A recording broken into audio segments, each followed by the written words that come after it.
Hello guys पुनः अन्य एक वीडियो में स्वागतम जनाइछु। फिर से दूसरा वीडियो के लिए स्वागतम सबको। जय मसीह की।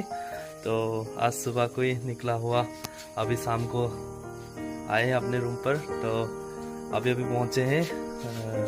और उसके बाद आते समय भाई जोहान ने एक स्पेशल दे के भेजा है, तो उसी को आप लोग के साथ में थोड़ा शेयर करना चाहता हूँ। और ये है खुशी, बहुत अच्छा लग रहा है और आप लोगों के साथ में शेयर करना चाहता हूँ यही खुशी वाला बात। हेलो गाइस, ये तो भाई जोहाने दिसे घर स्पेशल खाना आज बनाई किना पठाइसे। दाल हो गल, भात बर धुनिया गोंधाइছে देই।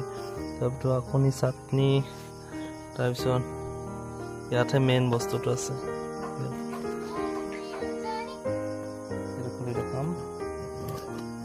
এইটো হল মালটো, মজা বস্তু। থ্যাংক ইউ সো মাচ ভাই জোহন দি পঠোৱাৰ বাবে। তোমাক আৰু তোমাৰ পৰিয়ালক ঈশ্বৰৰ আশীৰ্বাদ কৰিব দেই। Thank U.